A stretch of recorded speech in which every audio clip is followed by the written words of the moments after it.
civilmedia.mk. Slobodno, nezavisno, otvoreno.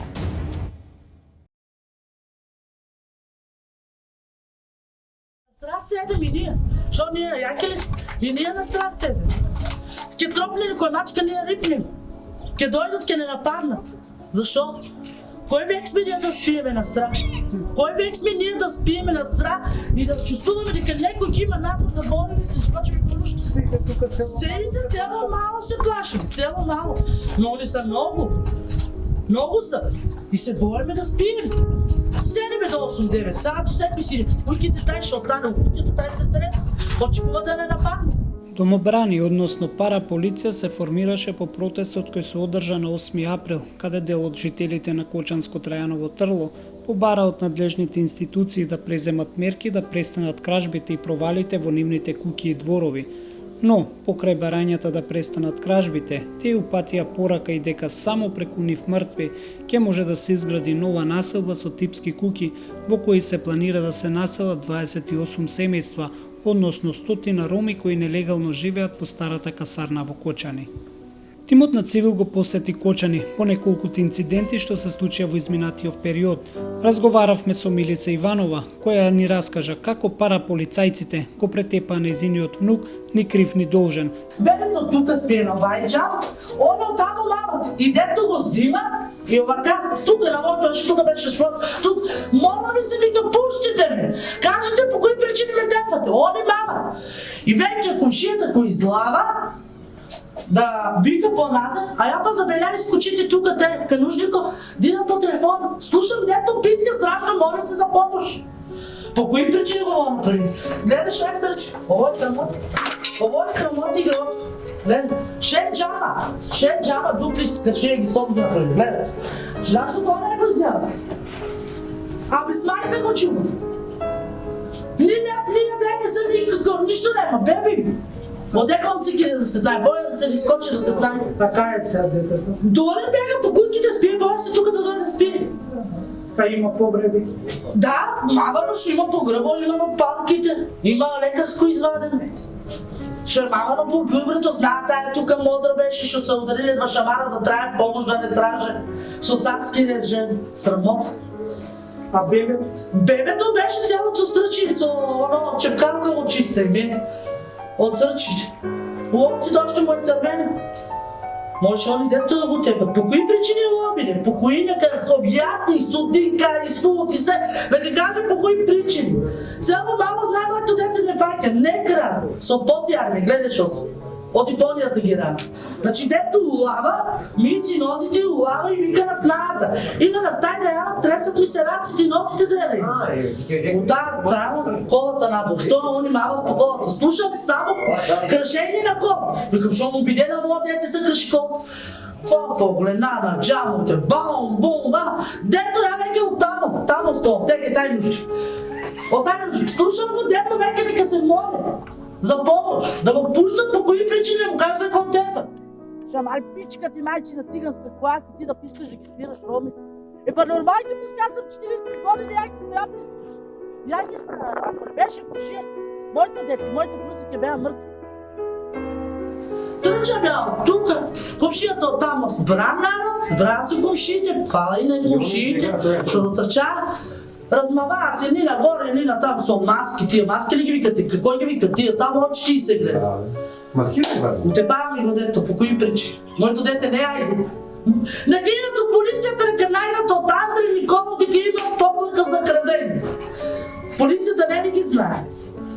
Срамот, ако остават го, тая кражба, що е било найден, стават го на детето и со кражбата. Кажете, що биде со моето дете, не кажувайте, що е краден. Найди ги, ти си държава, правда, суд, но найдите ги едуците, полиция сте за то. Па сите не крадеме, бяко сме роми, сите ли крадеме, не крадеме си. Ние сакаме овака, кој ќе седнеме на софрата, алавне да ни от Господ. А не да го мислиме дали да го ядеме, ово е крадено, ќе ни се деси нещо, дали не. Ние сакаме овака, кој ќе седнеме, да го ядеме толку нека, така. И на нас и на децата, да знаеме дека е овака, а не крадено.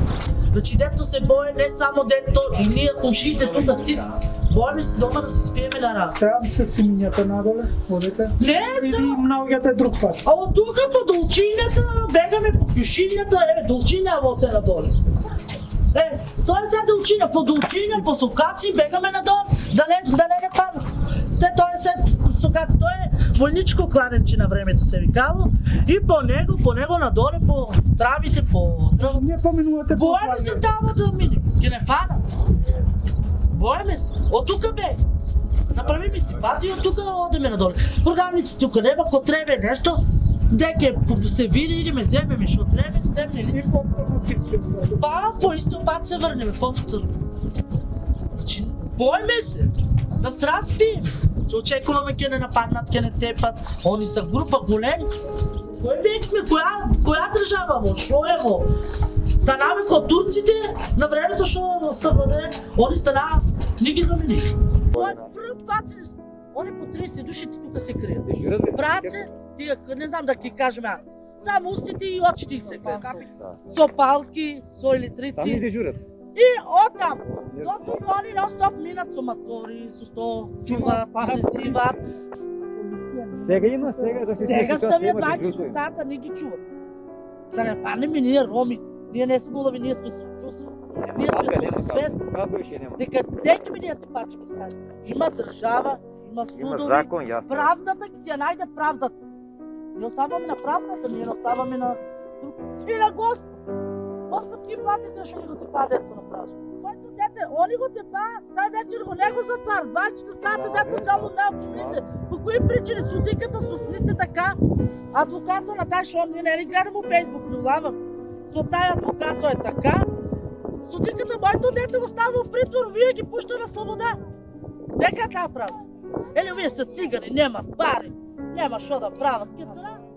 Тимот на Цивил разговараше со градоначалникот на општина Кочани, Николчо Илиев, кој вели дека го осудува секое насилство, разбојништво, несагласување, непочитување на законите и додава дека тепаното дете во Кочанското Трајаново Трло на 11 април е изолиран случај и не е поврзан со протестот каде што група граѓани на 8 април протестираа со барање да престанат кражбите и нападите во нивните семејства.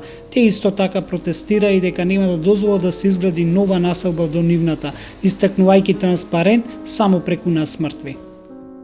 Тоа беше на 8, по што мала група на луѓе кои беа соберени там, за жал оставија лош белег, рековме дека има еден транспарент кој лично го осуди веднаш, меѓутоа јас не можам да го тргнам, за жал, и тој остави еден белег кој мене лично ме загрижува и очекувам дека тоа е само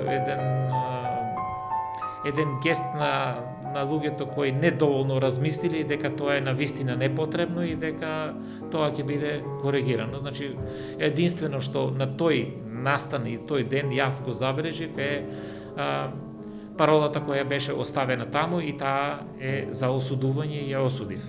Значи, друг испат немаше по завршувањето на овој состанок, луѓето беа информирани дека нивното барање да биде ова уште еднаш ставено на совет е прифатено и секако дека мирно се разотидува и немаше никакви проблеми, пошто јас морав во интерес на мирот и стишување на страстите да моментално ја прекинам започнувањето на градбата на овие типски кукички, се до конечното изјаснување на советот и наоѓање на соодветно мирно решение кое ќе биде прифатливо за сите и да продолжиме со изградбата на овие кукички.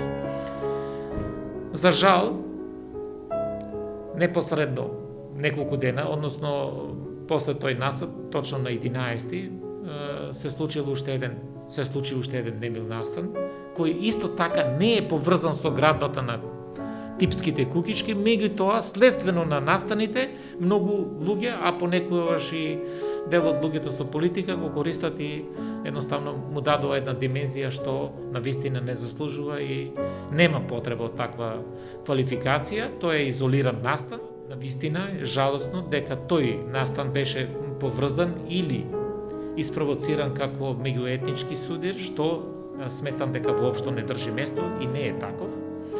Затоа што, како што реков, разбойниците и криминалците немат ниту боја, ниту вера, туку тие се едноставно луѓе кои се занимаваат со таа професија и тие прават сегде проблеми каде што ќе одлучат и навистина тие настани се за осуда. Јас лично и овој настан го осудив. Тоа што покажувам сега со телефонот, таму ќе биде таа насаба. Да, ти ми борчијете после нагоре, још. Тука не може да се ориентирам. И тоа им е проблем на дел од вашите сограѓани. Да. Зошто? Кој е нивното оправдание? Зошто не сакаат да се Ќе гради? се наследат и ќе има кражби повише. Сега ти што ќе ги селиме таму од касата, тој е значи проект. Така. Тој горе скроз. Не знам што и смета, не ми е јасно што и смета. За крај, упатуваме јасна порака до јавноста. Омразата нема да исчезне преку ноќ, но може да запрати инцидентите, несогласувањата, дискриминацијата. Треба конечно системот да профункционира и да биде санкциониран секој што ќе се огреши пред законот и да одговара, без разлика на неговата етничка, верска или политичка припадност, да ги осудиме нападите и конечно да престане праксата секој да плаче врз својот гроб.